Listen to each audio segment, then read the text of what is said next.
Assalomu alaykum kanalim kuzatuvchilari, kanalimga xush kelibsiz. Bugun sizlar bilan judayam yumshoqqina, og'izda erib ketadigan medoviy tortini tayyorlab ko'rsatmoqchiman. Ortiqcha xarajatlarsiz uyda bor mahsulotlardan tayyorlab ko'rsataman. Videoda ko'rinib turibdi qanchalik yumshoqligi, og'izda erib ketadigan, korjlari esa biskvitga o'xshab chiqadigan medoviy retseptini sizlar bilan bo'lishaman. Bu medoviyimizni asalini kuydirib o'tirmaymiz va 2 soatda tayyorlab bemalol dasturxonga tortsangiz bo'ladi.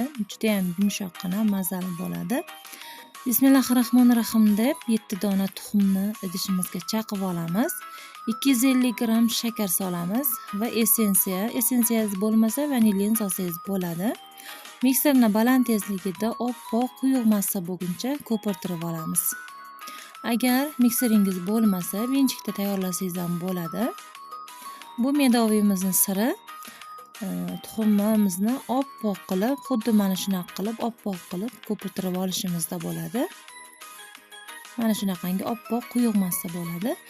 Endi ustiga 2 choy qoshiqda iste'mol sodasini solamiz va 250 gram oddiy asal solamiz. Asalni kuydirib o'tirishimiz shart emas, shunday kuydirmasiz solib yuboramiz.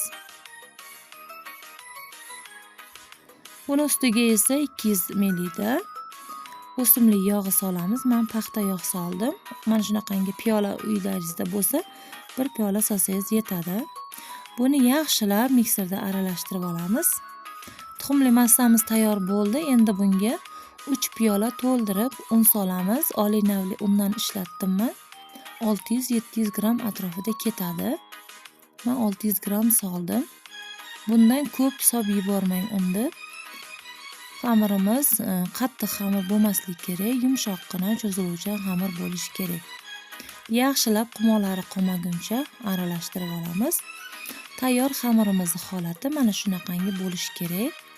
Endi medoviy xamirini mana shunaqangi paxta gulli piyola bilan 5 bo'lakka bo'lib olamiz. Ya'ni 5 ta piyolaga teng qilib xamirimizni bo'lib olishimiz kerak. O'shanda bir xilda bo'lib chiqadi korjlarimiz.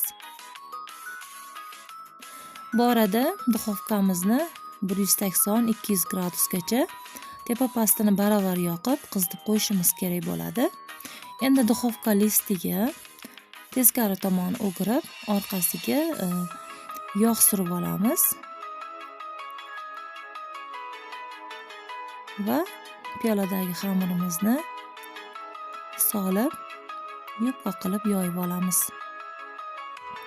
Men mana shunaqangi qo'limda yoymasdan salafanning ichiga salafan solib, xuddi shunaqa qilib dumaloq qilib tuyib,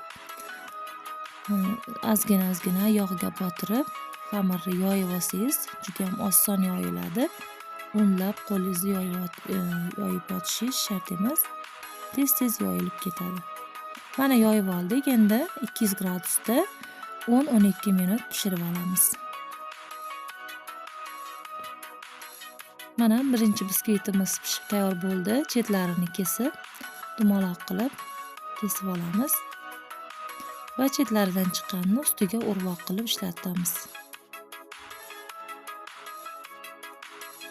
Agar sizda ham duxovkangizni listiga yopishsa, xuddi pichoqda tagidan kesib olsangiz bo'ladi. Hamma korjlarimizni xuddi shunaqa pishirib olamiz. Mana menda jami 5 ta korj bo'ldi. Chetlaridan chiqqanlarini esa ustiga o'rvoq qilib ishlatamiz.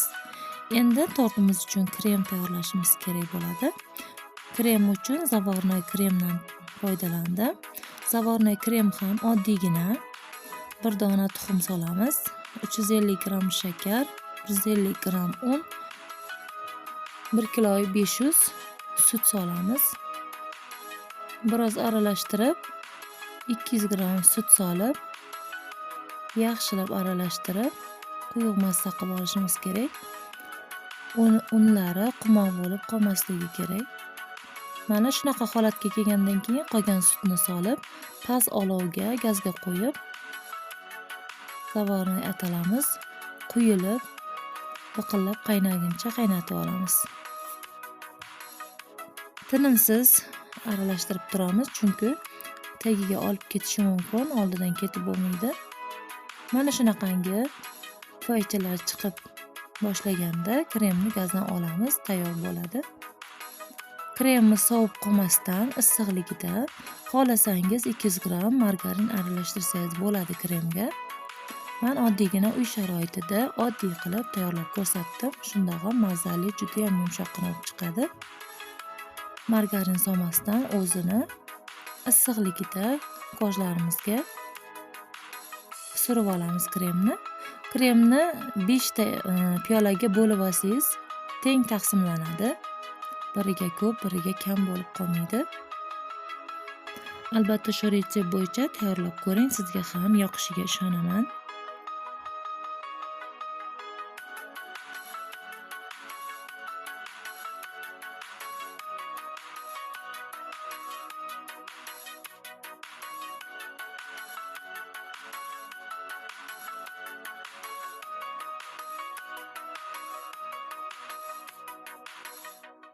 Oxirgi korjimizni qo'yib, buni ham tekislab olamiz va yonlaridan chiqqan korjlarimizni kroshka qilib olib, ustiga yonlariga yetganicha sepib olamiz va 1 soatga xolodilnikka qo'yamiz. O'zi 2 soat, 3 soatda tayyor bo'ladi, yumshoqqina bo'ladi.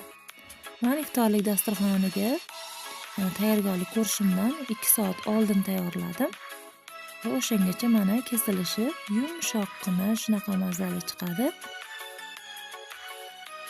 Ko'p xarajat ketmaydi. Oddiy sutdan qaynatma zavarnoy kremdan ham juda ham mazali me'dori chiqadi.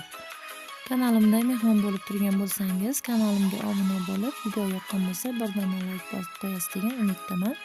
Qanaqa savollaringiz bo'lsa, kommentariyada qoldirishingiz mumkin. Bemalol vaqtimga qarab javob berishga harakat qilaman. Yangi retsept, yangi videolarda ko'rishguncha xayr, omon bo'ling.